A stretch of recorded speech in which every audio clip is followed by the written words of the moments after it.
Jesucristo, el Verbo viviente, es el único medio de salvación. Él es el centro del pensamiento de nuestra vida, la fuente y la autoridad de la doctrina. El principal propósito de la vida de Cristo fue la obediencia a los mandamientos, exaltando la ley de Dios como un reflejo de su carácter. El principal mensaje a ser predicado en el mundo, basado en Apocalipsis 14, está representado por 3 ángeles llevando el Evangelio eterno al mundo entero. Este mensaje se basa en los encantos inigualables de Cristo y declara que la hora del juicio ha llegado y llama a obedecer los mandamientos de Dios.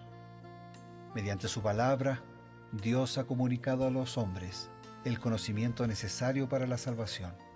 Las Santas Escrituras deben ser aceptadas como dotadas de autoridad absoluta y como revelación infalible de su voluntad. Y aunque el canon de las Escrituras inspiradas está cerrado, el Espíritu Santo continúa iluminando, amonestando y confortando al pueblo de Dios a través del testimonio de Jesús, el Espíritu de profecía. El camino a la vida se traza a través de un camino angosto que debe ser recorrido con confianza en las promesas que Dios dejó a hombres y mujeres fieles que dedicaron sus vidas hasta la muerte por el Evangelio eterno. Los fundadores de la Iglesia soñaron con el día en que la revelación sería una realidad en sus vidas. Miraron con los ojos de la fe a aquel día glorioso cuando finalmente la promesa sería cumplida en la venida magistral de Jesucristo a esta tierra para recompensar a cada uno según sea su obra.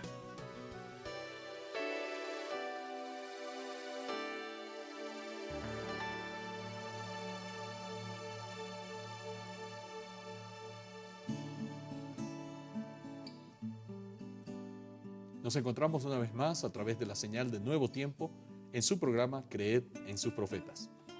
Y estamos justamente para compartir con ustedes la reflexión diaria a través del espíritu de profecía. Para esto contamos con la presencia del pastor Bruno Razo, líder de la división sudamericana, y queremos agradecer también la presencia de ustedes. Pastor, bienvenido. Gracias, Pastor Eber Piñeiro, rector de la Universidad Adventista de Bolivia, y estamos juntos con la palabra, juntos con el Señor a través de su palabra y de los comentarios de Elena de White, hoy concentrados en 2 de Samuel capítulo 13. En el capítulo 13 nosotros encontramos un triste episodio.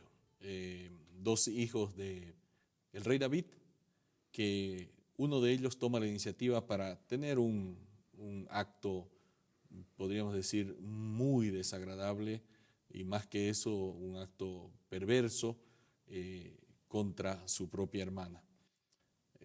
David había tenido algunos tropiezos en su vida, especialmente de carácter sexual, y al parecer estos pecados tuvieron consecuencias, y estas consecuencias no se hicieron esperar y se evidenciaron en su propia familia. ¿Qué nos dice la inspiración acerca de estas consecuencias? Bien, voy a leer de Patriarcas y Profetas lo siguiente.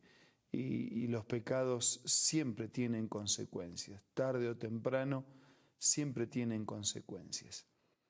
En su propia casa se debilitó su autoridad y su derecho a que sus hijos lo respetaran y obedecieran. Cierto sentido de su culpabilidad lo hacía guardar silencio cuando debía condenar el pecado y debilitaba su brazo para ejecutar justicia en su casa.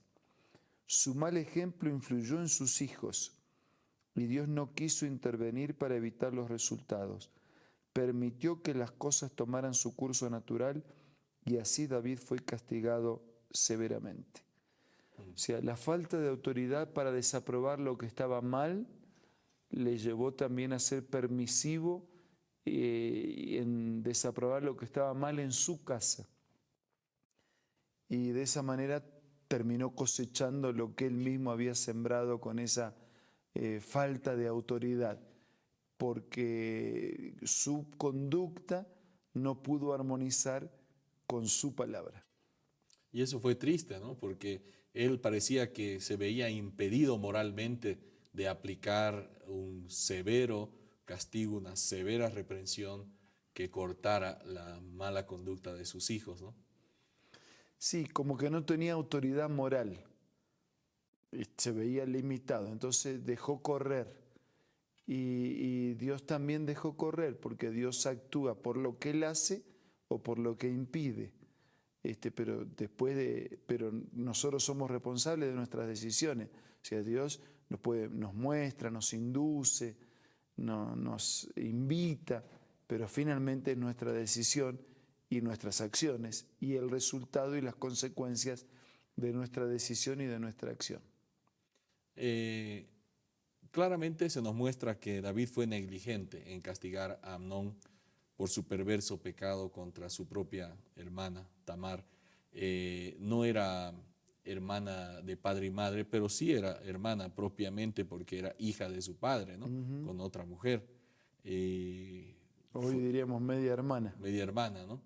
Pero en realidad sangre directa, ¿no? Totalmente. Ambos eran hijos del mismo padre. Así es. Y él tuvo un pecado lascivo tremendamente reprochable, tanto en la antigüedad como en la actualidad. Totalmente.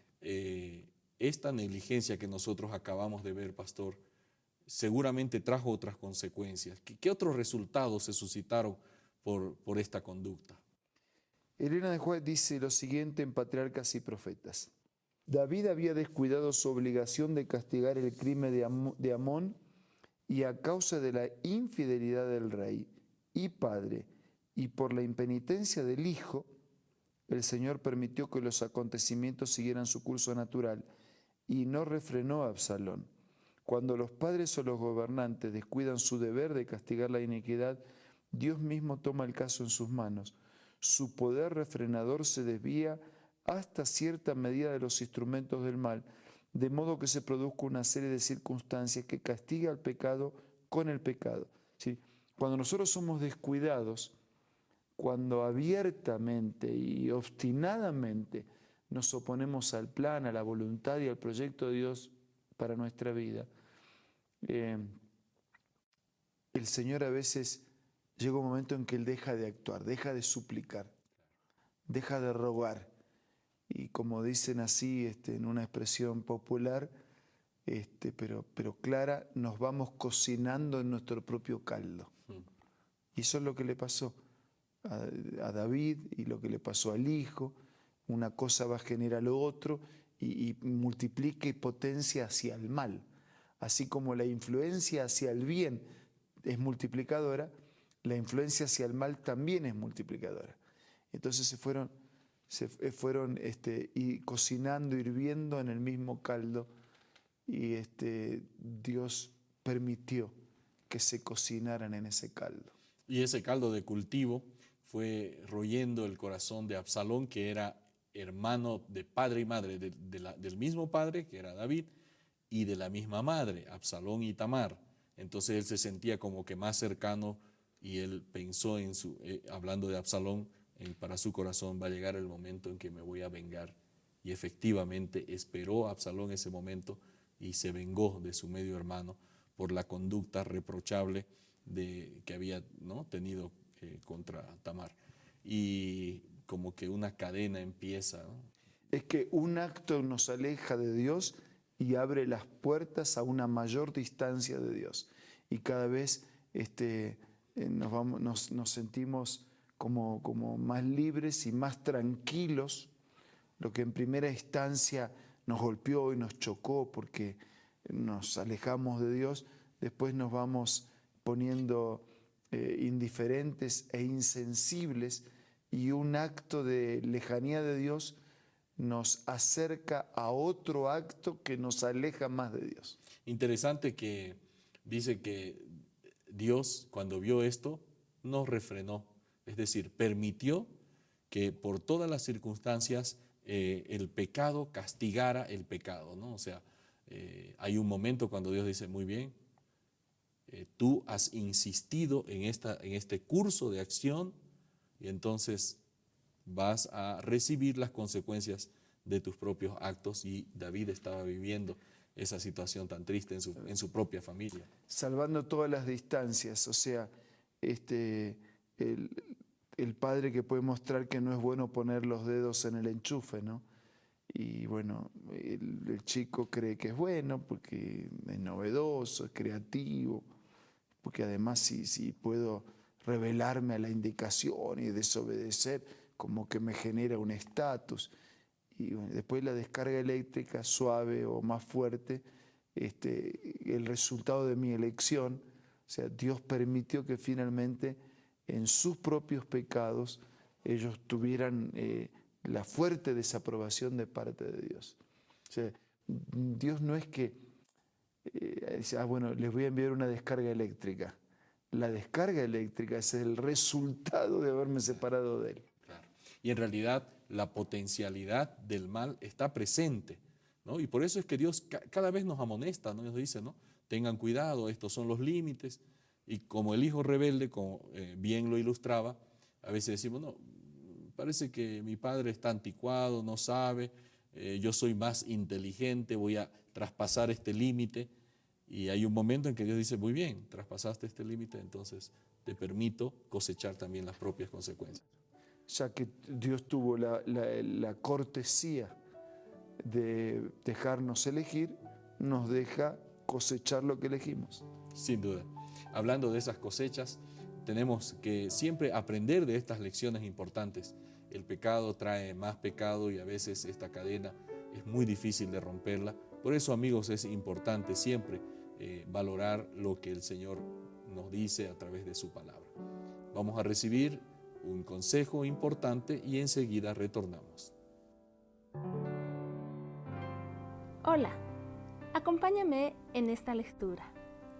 Compañeros de peregrinación, estamos todavía entre las sombras y la agitación de las actividades terrenales, pero pronto aparecerá nuestro Salvador para traer liberación y descanso.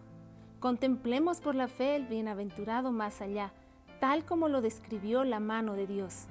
El que murió por los pecados del mundo está abriendo de par en par las puertas del paraíso a todos los que creen en Él. Esta cita tú la puedes encontrar en el libro Profetas y Reyes, escritos por Elena G. de White. Te invito a que forme parte de tu biblioteca personal. Adquiérelo ingresando a la página www.aces.com.ar o visita una iglesia adventista del séptimo día. También puedes hacerlo descargando la aplicación Elena G. de White del App Store o del Play Store.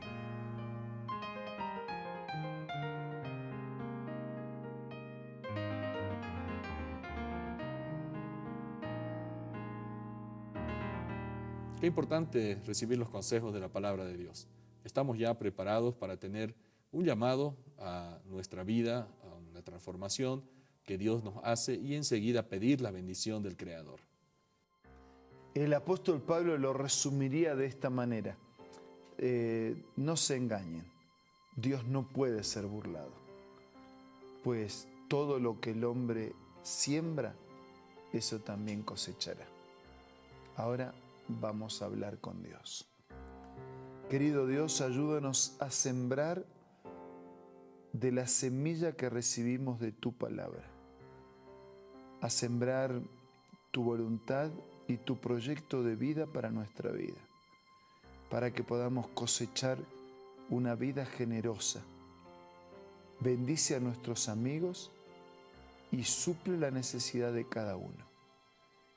Y si alguno plantó semillas de mal, ayúdanos a tiempo a volver atrás y reacomodar nuestra vida contigo.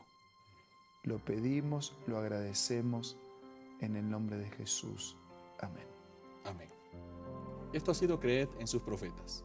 El día de mañana nos reencontramos con un nuevo capítulo y una nueva cita del Espíritu de Profecía para nuestra vida, para nuestra reflexión y para nuestra aplicación. Nos reencontramos entonces el día de mañana.